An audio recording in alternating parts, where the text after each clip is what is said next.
Are you playing something? Please select your character. What are you playing? Lychee, Failing. Oh my god, Blaze Blue? Really?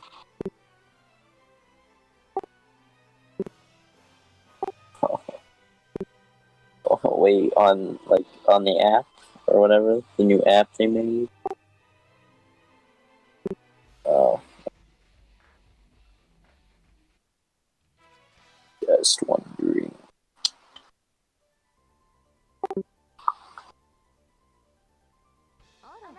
Do you watch ASMR?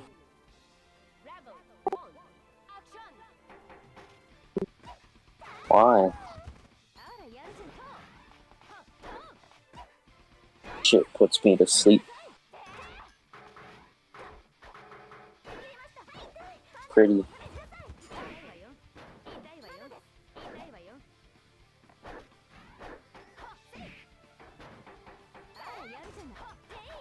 My rest for the night.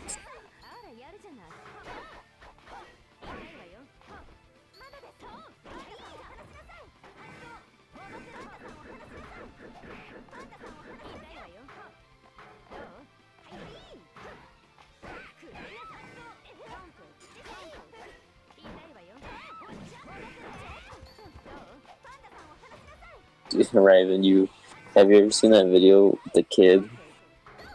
With the racist kid?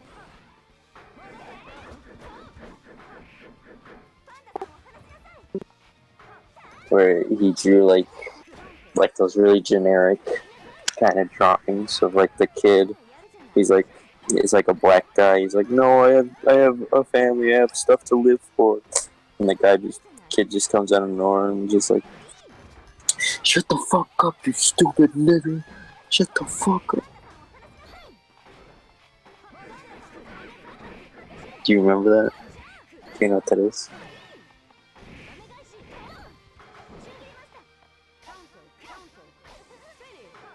Right. Okay. That's...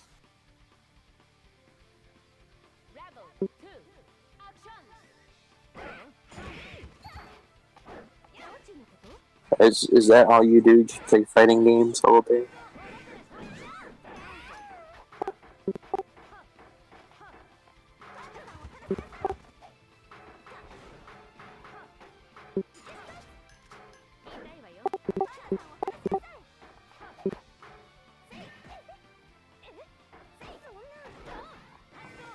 I think I'm gonna get banned from YouTube. Because I'm typing in shut the fuck up, stupid nigga.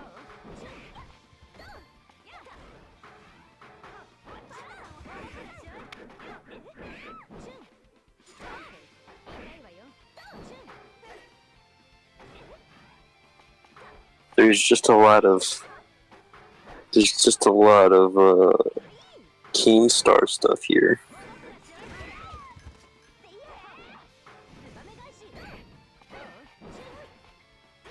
That's nice. Whatever. Casey's not coming back, right? Casey's just dead. So, I'm just gonna...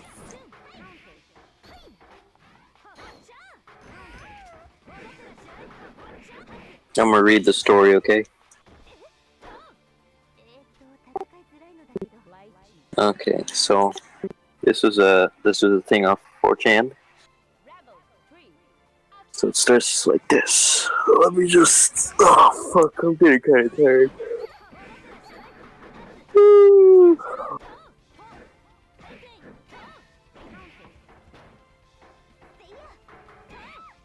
Here's my...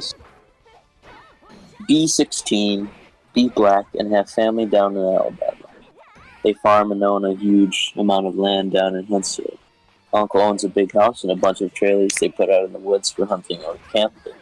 Down south's cousins suggest that we go out there and camp. No, I'm a city kid from Chicago, so they tease the fuck out of me. Collect food, kill a pig and some chickens, and bring necessities to camp out for a few days. We get to the camp and it's obvious something is weird. Air has this weird electric smell like right before a storm, like ozone. We think nothing of it, unpack and go down to a little creek to swim for a few hours. All of a sudden, some older guy in a white teenage come out of the bushes. He has a shotgun in the crook of his arm and says hello, and asks us what we're doing this far back in the world. Tell him about my uncle, who he knows, and says we're camping out. Tells us we need to be really careful out here and stick together. There was a big animal in the woods. His son, who is my age, asks if he can stay and hang with us. He says okay.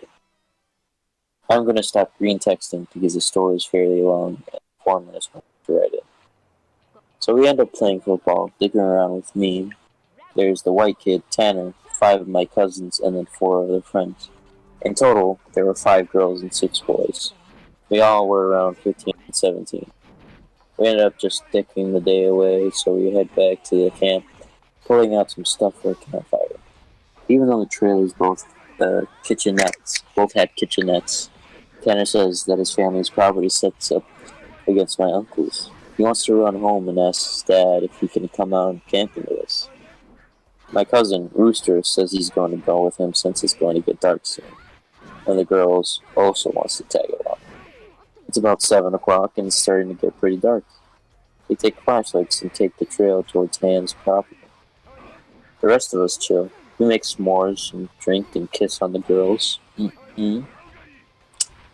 About 30 or 40 minutes later, there's the smell of ozone again. Smell it over the smell of the fire we had started. This really nasty, coppery smell, like right after you've had a nosebleed, and it stopped. It wasn't exactly like dried blood, but it was that nasty metallic back of your throat smell. We'd immediately think that it's some kind of electrical malfunction or someone left a hot layer on or some shit. We searched the trailers and nothing's on, and we could all smell it. All of a sudden, we could hear people booking down the path towards us. Rooster, Tan, and the girl all come running into the clearing.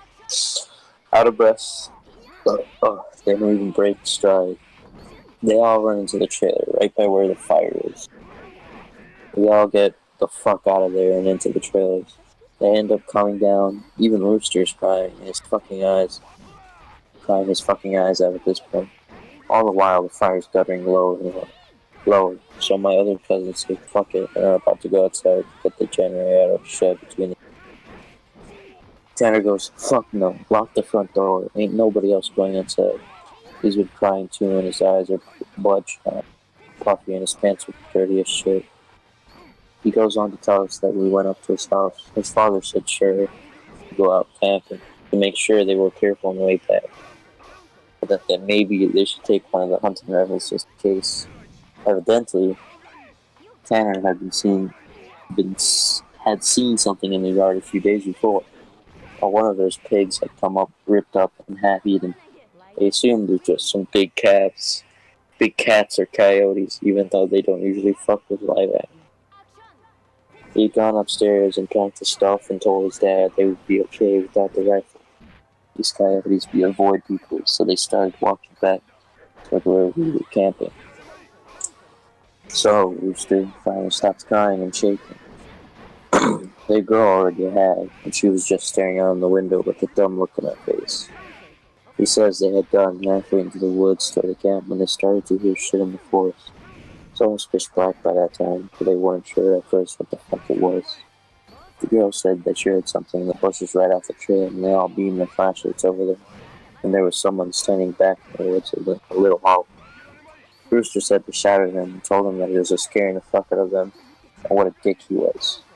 He says that when he realized that the guy was facing away from him, he says that's when he realized that the guy was facing away from him. Keep walking and they start smelling that nasty coppery smell. They say that they look off into the forest on the opposite side, and it's a dude standing in the forest, backward, slightly closer to the path. And now they start power walking. Tam keeps going. I should have taken the fucking right.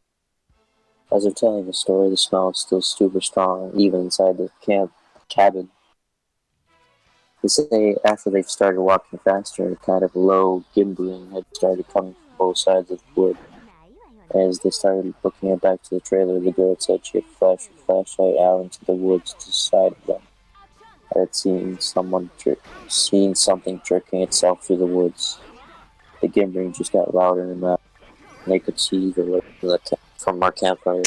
Something had come out of the woods about 40 yards behind them onto the track, and they just ran as hard as they could into the. So we're out in the fucking. We're assuming at this point some rednecks or some shit trying to fuck with us. All of a sudden, my other cousin, Junior, starts going on about how we went to school with a native kid that was telling him about the goat man or some shit. We promptly tell him to shut the fuck up because we don't need any spooky talk right now. But he just keeps going on about how it's the fucking goat man. And now we're in the woods and blah, blah, blah. Now at the time, I'd never heard of this goat man or any of that. But then a couple of years ago, the year before I graduated from college, I had a gnome for a roommate, and I ended up asking him about it. To sum it up, it's basically a fucking man with the head of a goat. He can shapeshift, and he gets among groups of people to terrorize them. It's also supposed to be kind of like the Wendigo, and it's bad mojo. So even talked about it. Even worse if you see it. Keep in mind, I don't know, it's back when I was 16, so my cousin's going, the boatman's going to get in, fucking get us. The girls are all terrified, and my cousins, they're all fucking trying to figure out if it's just some hillbillies or if it's some animal. So all of a sudden, the smell just goes away. Like to this day, I haven't even experienced anything like it. Like usually smells fade away or lessen. It just literally was there for 1 second, and then not the other. So it's after an hour, making it around 9 or 10. We stopped shitting bricks enough to go back outside and stoke the fire again. We figured it's just some assholes trying to fuck with us, so we're gonna go back home because we think if we do, they'll chase us through the woods or some crazy shit. Nothing else weird happens that night, and we stay another night. For the main part of the night, nothing happened. About 1 in the morning, we're outside getting drunk and telling ghost stories. As someone is finishing about 2 spooky stories. I don't remember what. The smell comes back. It's so fucking strong that one of the girls literally starts vomiting. I stand up and you can actually feel how clammy it is. I say we should get inside and this isn't right. We should have just fucking known. We all go back inside and we're standing around like cousin just keeps going on about how it's dope and cousin Ruth shut him. All the while I'm just feeling that something is wrong. I can't figure out what the fuck it is. We end up sitting there for a while. The smell is just as strong. And we're terrified, all huddled in this camper. We end up cooking brats for everybody because nobody wants to go outside. It's one of those packs with 4 brats. We have a total of 3 packs. I grill them up on the stove and give everybody a hot dog. I get mine. After a while, one of my cousins gets sick and goes over to the pot. Starts grumbling about how I get 2 brats and everybody else only got 1. I look at him like he's fucking stupid. I tell him that everybody only got 1 because there were only 12 brats. If he wants more, he should open up a new pack and cook some more. That's when the girl that had been out with Rooster and Tam. Oh Jesus, oh Lord, oh, get it out. Oh Lord, oh Jesus, get it out. She's crying and shivering, and then it dawns on the cousin saying, what the fuck's wrong? Me and him both glance me on. Then I feel my heart fucking sink. I run the fuck out of the cabin, and the girl runs out with us. The trailer door is banging against the side of the trailer as everybody books out of the cabin. One of my cousin's friends asked us what the fuck is wrong. Started counting us. There's only 11 now. I shit you not, my cousin verified. There had been 12 people in the cabin. Being that everybody didn't really know each other well, nobody had really noticed the whole fucking time there was an extra person. And then I realized earlier that I had kind of noticed something was off. You know how when you're just taking your time, you don't sweat the smallest shit? You always keep track of certain stuff? That's sure that somebody else had been in the trailer with us. They had been there for a day eating with us. What makes it worse is I could figure out which one. which one I could figure out which one because I didn't think anyone ever actually interacted with the other person slash the goat man. The girl kept praying to Jesus and we're all sitting outside. Eventually we get big ass sticks and go back in the cabin, but there's nobody in there. We count again and there's 11 people. We're back into the trailer and lock the door. We explain what the fuck happened and the girl says that she realized too that when she was about to say something, the person sitting next to her had grabbed her leg and hard and leaned over toward her and said something she couldn't understand. So we are pretty much scared as fuck together, fall asleep. When I wake up, the sun is just coming up and half the people are asleep and the other packing their shit up. We all want to walk back home, but like 4 people want to stay until the sun is all the way up. Some people think that we're just fucking around and still want to stay for the trailers. I just want to get the fuck out of the woods. The girl's name was Kyra, the one that the goat man had touched. Anyway, I asked her if she really thinks there's something bad, and she just says she just wants to go home. Be out in the woods alone for another night. So we decide to split up. 4 that want to go can go, but I have to stay because I have the keys to the cabin. It's my uncle's I have to lock up. I'm super pissed at this point because I feel like people aren't taking this shit seriously. And I definitely didn't want to be out in the woods for another night. Spend the rest of the day trying to convince the rest of the people. Now 4 girls and 4 guys. To get the fuck out of Dodge. Tan leaves with them to go get a rifle so he's going to be back. There are just 7 of us left by 4 p.m.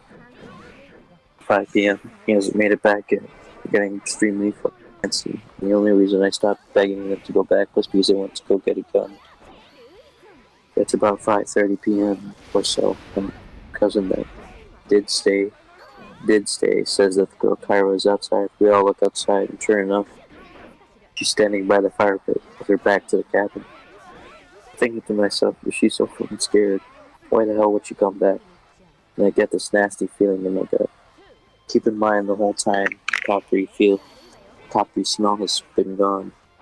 Now I realize I smell just a twinge of it. I say this to the rest of them. These are the people that wanted to stay in the foot after the goddamn goat man is laughing at me. I set this up to scare them. I'm looking at them like I'm not fucking at all right now. I asked them why if I would play like that. So one of the girls goes outside to get Kyra. She gets halfway to her and stops cold. Kyra starts heaving. I don't know how the fuck to describe it. Sort of like if someone with their back turned was laughing without actually making any sound. It was this fact that made me realize there was no sound in the whole woods. It was dead silent. It was like later and it was still fairly hot. It was super chilly some days too. You can usually hear big ass geese honking or some kind of birds or squirrels chit chatting. So I step out the door and tell her to come back and trailer right back. She backs up in the trailer and we lock the fucking door. Pull down all the shades except one. The guy there in the shade to watch her. She stands there for another 20 minutes. The guy turns the circle, still there, and there's a huge fucking bang. We all jump the fuck up, scramble around the living room of the trailer. The banging is super fucking loud. So now my cousin is holding one of the girls, and the other 2 are kind of giggling with nervous laughter. And me and the other 2 guys are shitting bricks.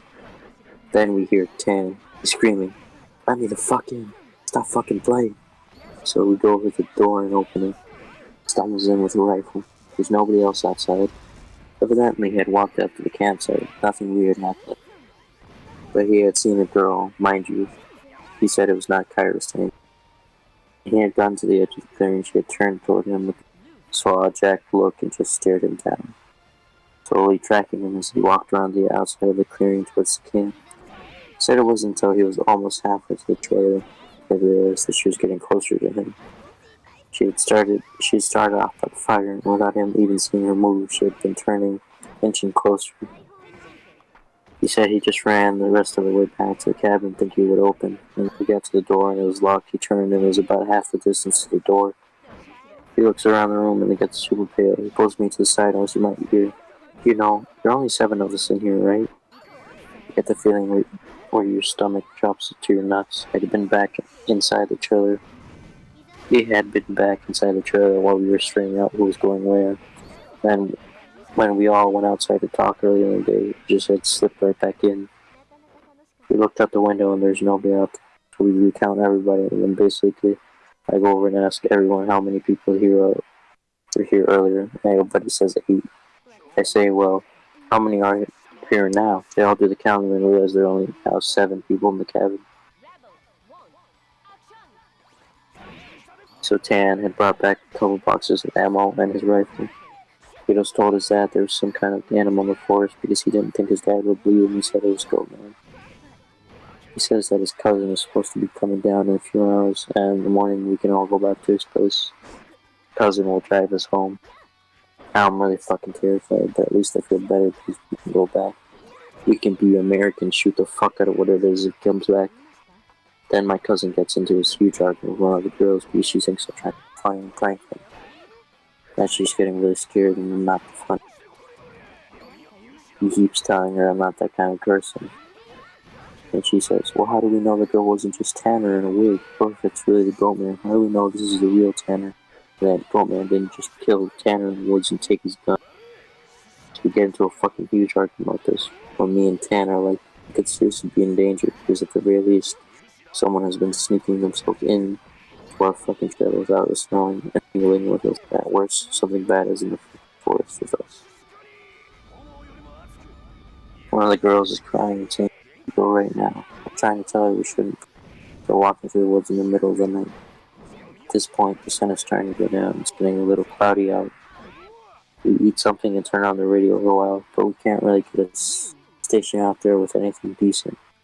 So we turn it off at about the time that Tan's cousin shows up. He was like 19. At this point, the sun is just barely over the horizon. He has one of those heavy-duty lantern flashlights and another rifle. He walks up to the trailer and he whispers to Tan, asking if he's sure that he's his cousin. He says yes. The guy looks behind him and all around the camp, then walks in. He kind of glances at all of us and looks a little confused. He says, where's your other little buddy at? I figured you would meet me up at the cabin. She a little slow or something. He also asked whether we had been cooking blood in the cabin because it smelled like blood, and hot pans all the way up the trail. We were all like, fucking nope. But we asked him what the fuck he's talking about with the girl he saw. He had come down the same trail Tan had been using to come up on one of the Youse guys, one of you guys' buddies, standing in the middle of the trailer. Looking at him slack-jawed, he had asked her a bunch of questions, but all she did was just look at him. Then she smiled at him and he said he kept walking. Couldn't seem to keep up with him and kept lagging a little behind him. He said he asked her if she was hurt or something and needed any help, but she had to continue to stare. Eventually, he had been walking, turned around, and been in the trail. But then when he turned around and went back to see if she was okay, the trail was empty. He assumed she had taken some shortcut through the woods to our trailer. We tell him the whole story of what's been going on. I'm half expecting to say we're full of shit, but just listened and he sat down on the couch. And then he just listened and then sat down on the couches in the living room. Tanner's cousin gets back to the girl. He says when she had been trying to lag behind him, it kind of weird. He hit him the fuck out, so he tried to keep her in front of him. No matter how slowly he walked, she was always lagging a little behind. And then that he smelled his nasty smell got stronger as he got to the camp. Eventually it got really strong. She said something really low that he didn't catch. Turned around, she had been fuck up on him. He stepped back from her. It was at this point that he asked if she was okay, and if she wasn't, him to carry her back the rest of the way. She just kept staring. He said he reached out for her as to grab her on the shoulder, but he must have misjudged the distance because she was off to the side of where he had put his hand. The chick moved while he was looking dead at her. So at this point, we know this shit's real, unless Tan is kind of joke. You can tell he's not. Basically, almost pissing his pants. So we load up the rifles, we eat some more, and we just kind of sit around about 11. This fucking day, every time I think about this, I really pray to God that some prank that my cousins played on me just never revealed, so I would shit for the rest of my life. At around 11, the stink of copper turns into an action. gross blood-like smell. Cooking blood inside Sin's chair. Tan and his cousin Reese get the fuck up instantly and grab their rifles. There's a half knocking, half clawing at the door. You're not. There's this voice, and it sounds like when you see those YouTube cats and dogs whose owners teach them how to talk. It says in this halting, weirdly toned voice, "Let me the fuck in. Stop fucking playing." It made my fucking nuts creep up against my body, and now the girl just starts crying and calling on Jesus. It was so fucking obvious. It didn't have the right cadence, and that's some shit that I never realized until that moment. But all people have a certain cadence when they talk, no matter what language. All people have a certain kind of rhythm to talking. This shit didn't have any rhythm. One of those YouTube cats that fucking sounded like outside the door. So I'm now in full terror mode. I keep yelling at, "Who is it? Stop fucking around, man." I just keep saying in, or let me the fucking almost fit. It sounded like this almost. There's a link here to a YouTube cat. It sounded like this almost just not funny. Sorry for being on a tangent, but if you can't imagine how this shit sounded, you can't imagine how fucked up the whole situation was. So then the smell goes away for a while, and for the next hour or so you can hear someone basically creeping around the woods and shit. A couple minutes it'll come back into the door and say, finally when the smell fades away, it's around 2 in the morning, he says, "Man, fuck this." Opens the door and walks out with his rifle. Fires in a shot in the air, says something to the effect of, "In the name of Jesus Christ, go away." He fires 2 more times in the woods right up against the river across the trail. It sounds like something slowly gibbering and hooting. Starts screaming, it sounds almost like home and dad screaming together. Like I seriously have never heard any shit like that. The brush over that way start to shake. Reese fires over into the tree line and breaking and backing into the house. We lock the door and we can hear the shit keening and screaming. Reese says something had come out of the bushes super low to the ground and crawling toward the cabin. He had shot at it. Pretty much that was how the rest of the night went. It was literally screaming constantly for the next 2 hours. Could hear shit moving out and never came back up to the cabin until everyone had to sleep. Dan had been sitting in a chair watching the door with his rifle. Nobody else heard or saw this. He told me 2 days later, after the whole thing was over. He said he'd been nodding off and screaming and noises finally stopped. But he had been almost asleep when he saw someone come out of the bathroom and then lay down in the middle of the floor and go to sleep. He just assumed it was one of us and he had nodded off. Then he said he kind of realized something was wrong. While pretending to be asleep, he counted us. There was 9 people in the cabin. He basically didn't want to try and shoot at the fucking thing in the cabin and have it kill us all then and there. Or have Reese wake up and start shooting, and then we kill ourselves. So we just stayed awake all night, pretending to be asleep. He said sometimes it would stand up and kind of do this weird jittery thing, or he like it was laughing. But then it would lay back down. The story closes pretty deep, but because from my perspective nothing happened. We woke up and I noticed that Tan was a little jittery, and he was avoiding looking at all of us. But we ate some breakfast, packed up, and started walking to his house. He stayed last in the cabin and said he'd lock up there, bring me those keys, just start walking and catch up, which I didn't really want to fucking do. We got a little bit up the path, and when he came running, he basically just jogged back to his house. His cousin took us home. There was a window in the bath. Tan had gone back to lock up. In there, we were too stupid to lock a screenless window. The window was fucking up when he went in there. I'm guessing he had been doing that all along. Waiting for us to fall asleep or slip up, and then getting in among them. It walked with us all the goddamn way back to his house. And then he said it looked back to the back of the group and looked him dead in the eyes before walking into the woods.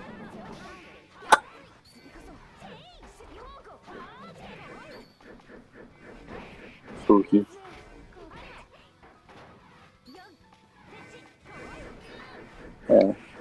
Ivan?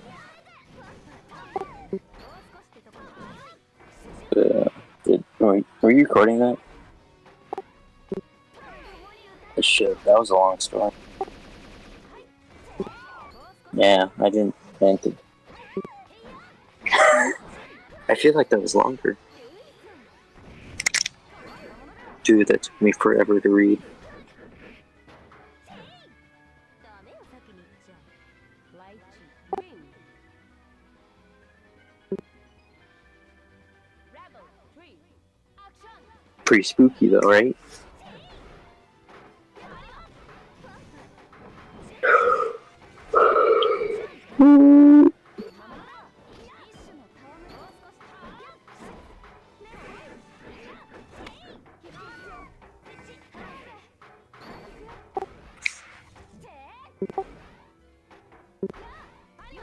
Right? Because, like, holy shit, man. How bad would it be that you didn't notice that something was among you? Like, imagine we're just, like, it's just our normal squad, and then just, like, we notice that there's, like, an extra person.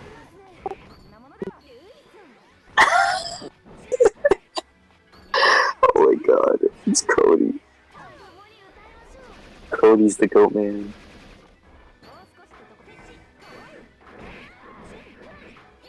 Kind of fucked up, though. No. He takes off his shirt. Lychee green. Oh, what a weirdo. But, okay, but I do that sometimes. I don't take off my shirt, but I take off my... Well, I don't take off... I just